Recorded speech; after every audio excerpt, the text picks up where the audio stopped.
Hello, ladies and gentlemen, and welcome to the Discriminating Gamer. I have a confession to make. I have an addiction to ATMs.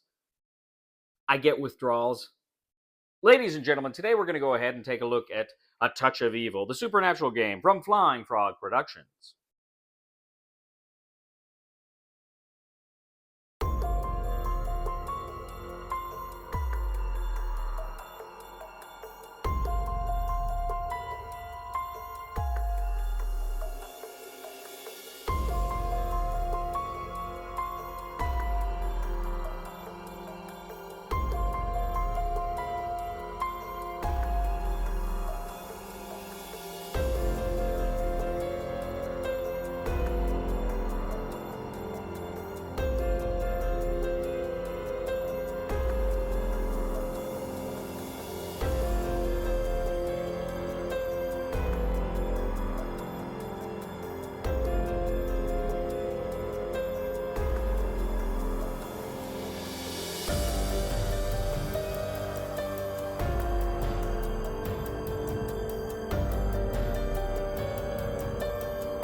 A Touch of Evil, the supernatural game, has been around since 2008.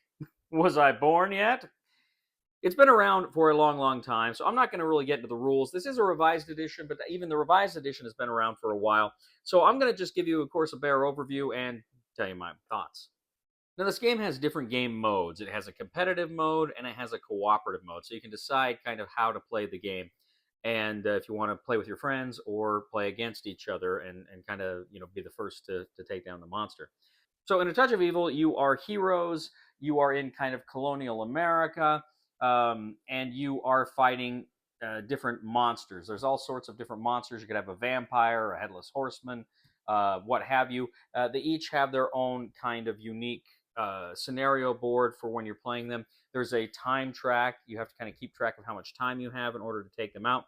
You also have a number of village elders cards, and they all have secrets, and some of them may be helpful to you. Some of them may be trying to undermine you and secretly be in league with the villain. You have locations. The game board is kind of a map of the town with, as I say, the various locations that you can go to and places that you can interact with. And on your turn, what you're doing is rolling a die. That's right, this is a roll and move game. You roll the die to determine how far you can move. And then when you get to the location that you're going to, as I say, you can interact with it. You can take different actions that are allowed there, or some of these places have markets where you can buy things or find other funky items, or some locations actually have cards that you can draw from to see if there's anything special or kooky about that location. And just like other Flying Frog Productions games, there's a ton of decks. There's all sorts of decks that you can go through to, as I say, gain items or allies or what have you. There's also event cards that come out that trigger certain things that happen during the game. And as I say, there's also secrets you're trying to uncover about those kooky village elders. Now, from time to time, other monsters are going to spawn on the board. You can go and you can fight them. You may also spawn investigation tokens. These are kind of a currency in the game, and you can go ahead and you can grab those as well. Critically, you're trying to uncover, as I say, those secrets of the town elders. You're trying to kind of investigate them to see if they're going to help you fight the monster or if they're working against your interests.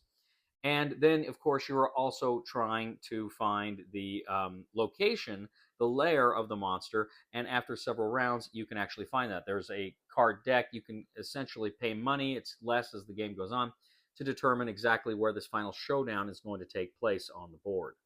Depending on the mode you're playing, you're either working together or working against each other, and you are hoping to, in any event, take down that monster and be the one that ultimately claims victory.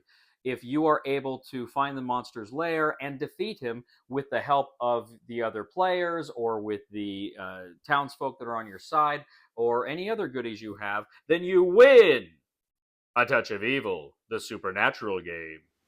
We'll get back to the review in just a moment. I want to take a minute to ask you to check out my other channel, that is Cody Carlson, PhD, where we talk about history, books on history, military history. I even post some of my lectures for my classes on there. Please check that out. Please subscribe to that channel. And now, back to the review. All right, so of course there's a ton more going on there, but again, as I say, this game's been out forever and a day, so I'm not going to take up too much time discussing how to play. You can look up other rules there for that. So I actually bought this game I want to say like 2013 or 2014, and played it a few times, and I enjoyed it. I don't think as I remember when I played it at the time, I didn't enjoy it as much as Fortune and Glory or Last Night on Earth, but I did have fun with it, and I really liked it, and I really liked the theme. In fact, the first time I played this game, I was convinced this game is essentially based on Sleepy Hollow, the Johnny Depp film. It feels very much like it's right out of that film, just without the IP, of course. The game is like a lot of Flying Frog games. This is a game that's about the adventure and it's about the journey. And yes, where you're playing it, and as a note, um, I think I've only played this cooperatively. I don't think I ever played it competitive. Or maybe I tried to play it competitively once years ago. Come to think of it, I think I tried to play it, and it just didn't. It didn't fly with me. I know we played Fortune and Glory as a competitive game, and that was not. I was not wild about Fortune and Glory as a competitive game. Loved it as a cooperative, and I kind of feel the same thing here. To me, this game works as a cooperative game. Uh, Again, I haven't played it recently as a competitive, so I can't say. But honestly, I don't think I'd want to play this game as a competitive game. Some people might. But again, it's a game about the journey. It's a game about the adventure. It's a game about the close calls and fighting the various monsters that come out and trying to get those items you're going to need, for that final showdown or just to help you along the board. It's a game about finding out these secrets of these town elders and discovering the different locations around the board. Like I say, you can go to the four corner locations, just grab a card that usually can kind of give you some really good advantages. If it gives you an item, you can only have one from that specific location. Um, anyway, it's fun. It's a great, like I say, a great adventure game. I would still say to this day, I would prefer playing Fortune and Glory or Last Night on Earth to this one. To me, this is kind of the weakest of those three games of Flying Frog that I played, but I still enjoyed it quite a bit. And I still have the uh, Dark Gothic, which is the Touch of Evil deck building game that they came out with. To me, I feel like that one was always just a really fantastic deck building game, and I really enjoyed it. Again, one I haven't played in a while, but I've always kept it because it's too good a game. I just didn't want to get rid of it. But I do enjoy Touch of Evil. Like I said, we played it again the other night, and we played a 3-player game cooperative, and it was just a blast. It was fun. I forgot how much I enjoyed this particular adventure. I love the theme of this game. It's a great horror game that's not Cthulhu. It's Gothic America, colonial America.